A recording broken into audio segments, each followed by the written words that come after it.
Friends, நம்மளோட உட்கார ready ஆயிடுச்சு. இன்றைக்கி நான் பங்குனி உத்திர ஸ்பெஷல் செஞ்சுருக்கேன். இந்த பிரசாதத்தை முருகருக்கு படைச்சிட்டு சாமி கும்பிட வேண்டியதான். இதுவரையும் ட்ரை பண்ணாதவங்க கண்டிப்பாக இதை பார்த்து ட்ரை பண்ணுங்கள். ட்ரை பண்ணி ஃப்ரெண்ட்ஸ், இன்றைக்கி பங்குனி உத்திர ஸ்பெஷல் ரெசிபி செய்ய போகிறேன். அதுக்கு ஒரு ஸ்வீட்டு ரெசிபி செய்ய போகிறோம். அதுக்கு ஒரு பேன் எடுத்துக்கலாம். 1 கப்பு பாசிப்பருப்பை நல்லா வறுத்தெடுத்துக்கலாம். கொஞ்சம் செவந்தா போதும். நம்ம சிறுபருப்பு பாசிப்பருப்பை நல்லா வறுத்தாச்சு. இதை நல்லா கழுவி எடுத்துகிட்டு வந்துடலாம். நல்லா கழுவி எடுத்துகிட்டு வந்தாச்சு. இப்போ நம்ம குக்கரில் தான் வைக்க போகிறோம்.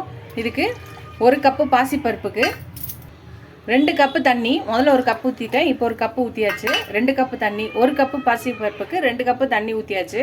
குக்கர் மூடிக்கலாம். விசில் போட்டாச்சு. 4 விசில் வச்சு ப்ரெஷர் எடுக்கணும்னு ஓப்பன் பண்ணிக்கலாம்.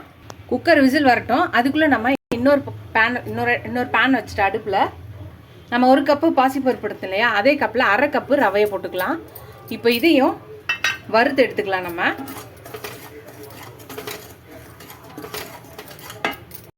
இப்போ இன்னொரு அடுப்பை பற்ற வச்சு ஒரு பேன் வச்சுக்கலாம். அதில் கொஞ்சம் நெய் போட்டுக்கலாம், 1 ஸ்பூனு. இப்போ இதில் முந்திரி வறுத்து எடுத்துக்கலாம். முந்திரி லைட்டாக வறுத்துக்கலாம். இப்போ திராட்சையும் போட்டுக்கிறேன், இதையும் வறுத்து எடுத்துக்கலாம். முந்திரி திராட்சை வறுப்பட்டுச்சு. இது ஒரு கிண்ணத்தில் எடுத்து வச்சிடலாம், ஒரு பிளேட்டில். இப்போ இதே நெய்யில் 1 கப்பு பாசிப்பருப்புக்கு 1/2 கப்பு ரவை எடுத்துக்கலாம். இப்போ அதே நெய்யிலே நம்ம 1/2 கப்பு ரவை போட்டுக்கலாம். இப்போ இந்த நெய்யில் வறுத்து எடுத்துக்கலாம். நம்ம 1 கப்பு பாசிப்பருப்பு எடுத்தோம், 1/2 கப்பு ரவை எடுத்துக்கணும். 1 கப்பு பாசிப்பருப்புக்கு 1/2 கப்பு ரவை. இது நல்லா நெய்யிலே வறுத்து எடுத்துக்கலாம். இந்த பக்கம் நம்ம ரவையை நல்லா வறுத்தாச்சு. அதுக்கப்புறம் பாசிப்பருப்பு எடுத்தோம் இல்லையா, வேக வச்சு எடுத்தாச்சு. இதை இப்போ இந்த ரவையோட ஊற்றிடலாம். இந்த ரவையையும் பாசிப்பருப்பையும் நல்லா கிண்டிக்கலாம்.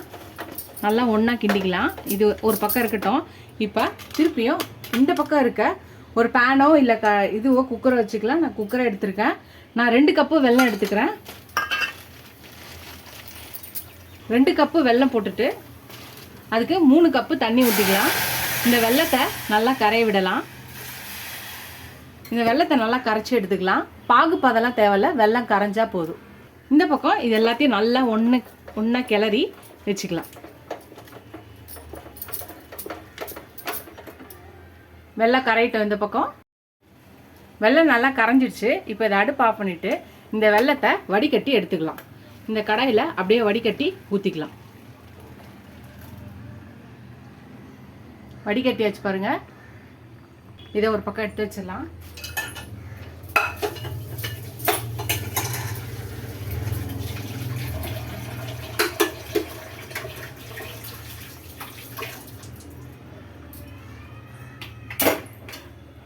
இப்போ இது எல்லாத்தையும் நல்லா ஒன்று கிளறலாம். இனிமேல் இது 1 2 கடாயில் ஒட்டாமல் வர வரையும் இதை கிண்டிக்கிட்டே இருக்க வேண்டியதான். நல்லா ஒன்று கிளறியாச்சு பாருங்கள். இந்த ஸ்டேஜில் நம்ம 1 ஸ்பூன் நெய் தாராளமாக ஊற்றிக்கலாம். இப்போ இதையும் நல்லா கிண்டிக்கலாம். இது நல்லா 1 2 கடாயில் ஒட்டாமல் அளவுக்கு வரட்டும். அதுவரை நம்ம இதை கிண்டிக்கிட்டே இருக்கலாம். அந்த கேப்பில் ஒரு 4 ஏலக்காய் வச்சுருக்கேன். இதை நம்ம நசுக்கி எடுத்துகிட்டு வந்துடலாம்.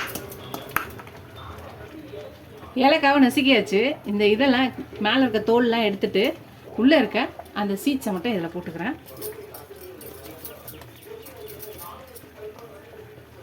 இப்போ இதையும் சேர்த்து நல்லா கலக்கிக்கலாம். இந்த ஸ்டேஜில் நம்ம இனிப்பு தூக்கெடுக்க ஒரு சிட்டிகை உப்பு போட்டுக்கலாம். அப்புறம் பார்த்திங்கன்னா ஒரு சிட்டிகை பச்சை கற்பூரம். நம்ம பிரசாதத்துக்கு செய்கிறோம். கோயிலெல்லாம் நம்மளுக்கு பச்சை கற்பூரம் போட்டு தான் தருவாங்க. ஒரு சிட்டிகை போட்டால் போதும். இப்போ இதையும் சேர்த்து நல்லா கலந்துக்கலாம்.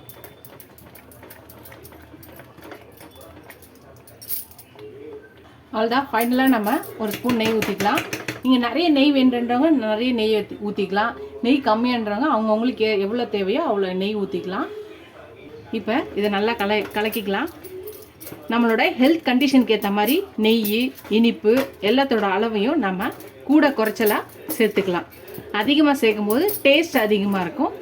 நம்ம அளவோடு சாப்பிட்ணுன்னு நினைக்கும் போது எல்லாத்தையுமே அளவோடு போட்டு செஞ்சுக்கலாம். அவ்வளோதான். எல்லாத்தையும் நல்லா கிண்டிக்கிறேன். அவ்வளோதான். நல்லா கடாயில் ஒட்டாமல் நல்லா திரண்டு வர ஆரம்பிச்சிச்சு பாருங்கள். கடைசியாக நம்ம வறுத்து வச்ச முந்திரி திராட்சையை போட்டுக்கலாம். இதையும் சேர்த்து நல்லா கலந்துக்கலாம். இப்போ நம்ம சர்வ் பண்ணிடலாம்.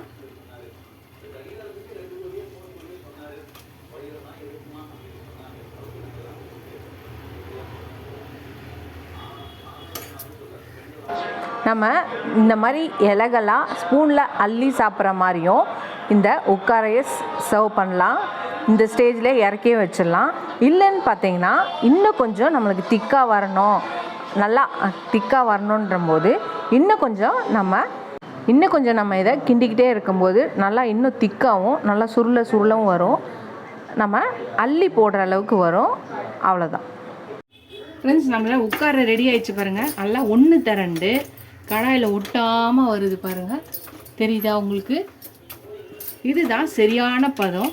நல்லா எல்லாம் ஒன்று சேர்ந்து கடாயில் ஒட்டாமல் வருது பாருங்கள். நல்லா சுருள நல்லா வதங்கியிருக்கு. நல்லா ஒன்று சேர்ந்து அந்த உட்காரை ரெடி ஆயிடுச்சு. அவ்வளோதான். இதை நம்ம இறக்கி சர்வ் பண்ணிடலாம். செம்மையாக வந்திருக்கு பாருங்கள். அதுதான் ஃப்ரெண்ட்ஸ், நம்மளோட இன்றைக்கி பங்குனி உத்திர ஸ்பெஷல் உட்காரை நான் ரெடி பண்ணிட்டேன். முருகருக்கு வச்சு படைக்க வேண்டியதான். நீங்களும் இந்த ரெசிபியை பார்த்தோன்னு ட்ரை பண்ணுங்கள். என்றைக்கு வேணாலும் இந்த பிரசாதத்தை செஞ்சு சாமிக்கு படைக்கலாம். இன்றைக்கின்னு இல்லை, இந்த வீடியோ பார்த்தோன்னு ட்ரை பண்ணுங்கள்.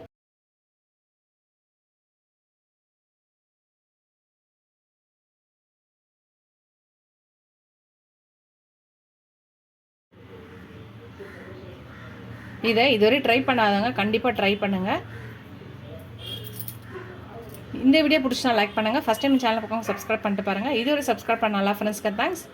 எனக்கு என் சேனலுக்கு சப்போர்ட் பண்ணிங்கன்னு நினைக்கிறேன். நீங்கள் எவ்வளோக்குள்ள சப்ஸ்கிரைப் பண்ணி லைக் பண்ணி கமெண்ட் பண்ணிக்கலாம். அவ்வளோக்கு அவ்வளோ என்கரேஜிங் இருக்கும், சப்போர்ட்டிங்காக இருக்கும். புது ரெசிபிஸ் கூட ஹெல்ப்ஃபுல்லாக இருக்கும். இதோட அடுத்த ரெசிபியில் பார்க்கலாம். டாடா பாபா ஃப்ரெண்ட்ஸ்.